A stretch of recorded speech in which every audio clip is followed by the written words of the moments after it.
of their own government's criminal actions around the world.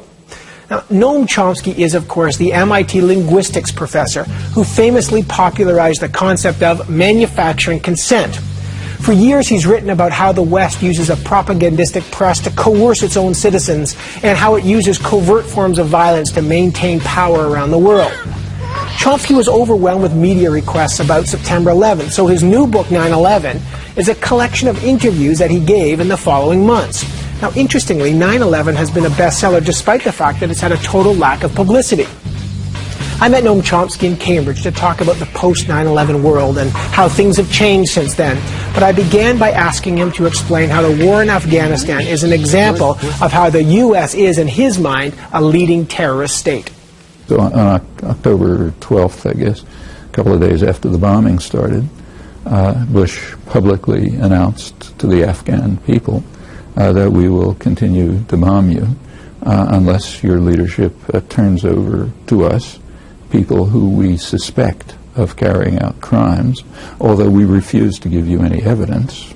And notice that that's a textbook illustration of international terrorism. 3 weeks later, by the end of October, the war aims had changed.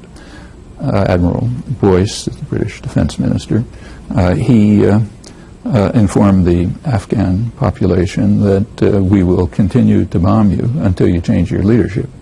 Well, that's an even more dramatic illustration of international terrorism. It had nothing to do with finding the criminals and bringing them to justice. If the United States is a leading terrorist state, if, as you say, Britain is another example of a terrorist state, how do you distinguish between that kind of what you describe as terrorism and what they are saying, Osama bin Laden, who's a terrorist? Make the distinction. It's very simple. If they do it, it's terrorism. If we do it, it's counterterrorism. That's a historical universal. You go back to Nazi propaganda, say, most extreme mass murderers ever. If you look at Nazi propaganda, it's exactly what they said. They said they are defending the populations and the legitimate governments of Europe. Well, let's talk about in the Middle East, for example, where Sharon says, we are experiencing terrorist bombings, and therefore we have to have a big operation in the West Bank and root out terrorism. And people say, hey, you're violating human rights. Yeah, this is the 35th year of a harsh, brutal, and vicious occupation, supported unilaterally by the United States, constant terror and atrocities. Suppose Palestinians say, well, we're under terrorist attack for 35 years, therefore we have a right to carry out suicide bombings. Which is what they say. Do you accept this? Does anybody accept it? Nobody accepts it. All right, then how come everyone accepts the Israeli claim to be doing it, which is a much weaker claim? They are the military occupiers. Those who defend suicide bombing, and there are very few, don't have a leg to stand on. Those who defend the Israeli atrocities, including the U.S. government, most intellectual opinion, a good bit of the West generally, yeah, they don't have a leg to stand on either, and they have a much weaker position. You asked us after September 11, one of your points was we ought to look in the mirror, we being America or the West, we ought to look in the mirror at our own. Was that a way of saying, look, people like bin Laden are angry at us for good reason? No, in other words, is there a way to justify... That's not what I was saying. The statement of mine that you just quoted is a very conservative statement.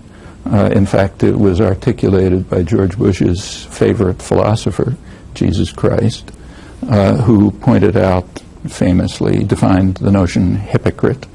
A hypocrite is a person who focuses on the other fellow's crimes and refuses to look at his own. I know that the U.S. has committed atrocities. However, they did oust a more brutal regime, the Taliban. There wasn't even a war aim. There wasn't even a war aim.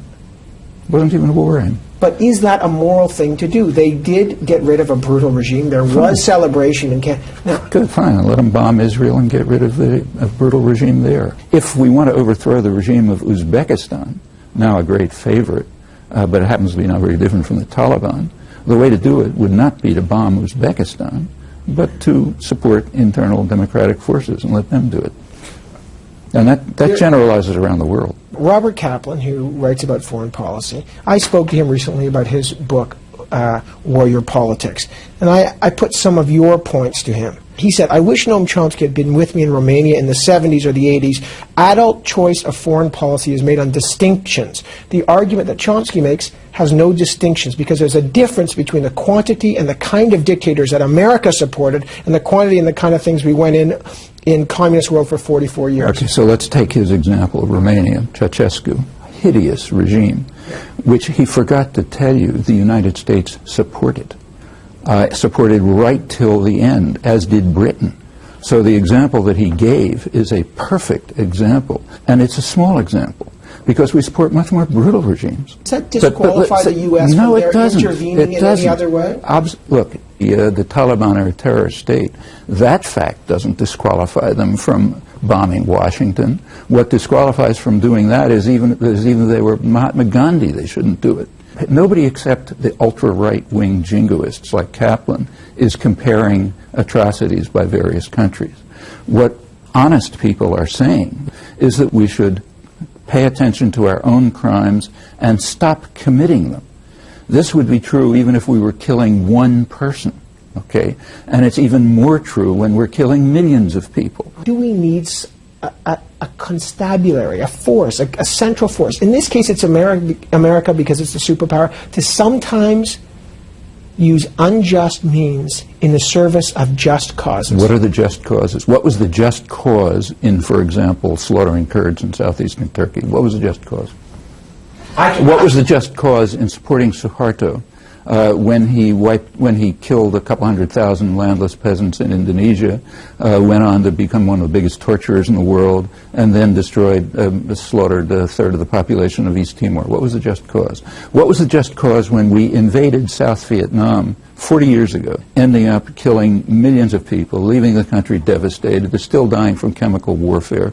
What was the just cause? Can I continue? Yeah, the just cause for people like Kaplan is we did it. Therefore, it's a just cause. You can read that in the Nazi archives, too. Of course, we've had Kaplan on, and there is a raging debate about the just cause of foreign policy. But when we come back, Noam Chomsky says that the U.S. not only blocked Mideast peace and has always done so, it actually escalates the violence. And who are the war criminals? Guilty. Bush, Clinton, Kennedy, Eisenhower, all of them. Come on back for more Noam Chomsky. Writers like Bernard Lewis say what went wrong, that in fact there might be a clash of civilizations between an Islamic culture and a Western Judeo-Christian culture. They resent us, there's enormous amounts of hatred, and it goes back in history because of resentment. Yes, there's hatred against us. Why? In 1958, the U.S. government faced, we know from internal records, 3 major crises in the world. North Africa, Middle East, and Indonesia. All with oil-producing states, all Islamic states. President Eisenhower, in internal discussion, observed to his staff, that I'm quoting it now, there's a campaign of hatred against us in the Middle East, not by governments, but by the people. The National Security Council discussed that question and said yes, and the reason is there's a perception in that region that the United States supports status quo governments which prevent democracy and development, and that we do it because of our interest in Near East oil. Furthermore, it's difficult to counter that perception because it's correct, and furthermore, it ought to be correct. We ought to be supporting brutal and corrupt governments which prevent democracy and development because we want to control Middle East oil. And it's true that leads to a campaign of hatred against us.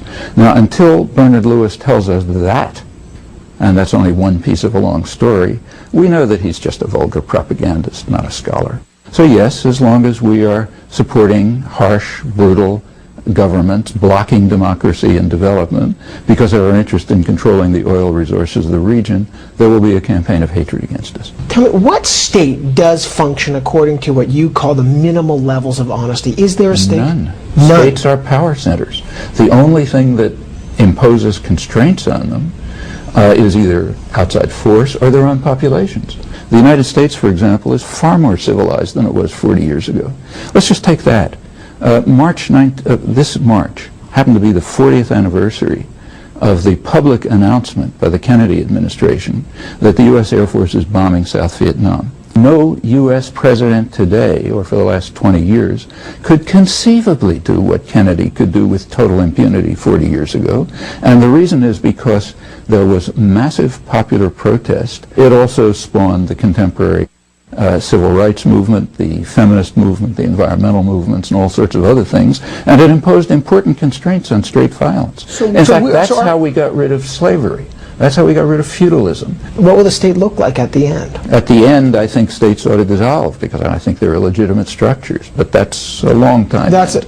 But it is the end of the nation state that you foresee in the vision. I don't foresee anything. What I'm saying is that as long as people, ordinary people, are able to free themselves from the doctrinal controls imposed on them by their self-appointed betters and mentors, as long as they're able to do this, they'll continue to be able to struggle for peace and justice and freedom and limitations on violence and constraints on power, as they've been doing for hundreds of years, and I don't see any end to that. The immediate problem is to free ourselves from the shackles imposed very consciously by the kind of people you're talking about, who don't want the facts to be known, and for very good reasons, because if people know the facts, they're not going to tolerate them. So therefore you have to prevent them from knowing. You have to indoctrinate them. You have to tell them stories about how we're really good guys, and if we use violence, it must be for the general good because we represent the course of history. Yeah, that's the job of propagandists for power and violence. And it's the task of populations to free themselves from those kinds of controls and domination. Pleasure to see you. Always.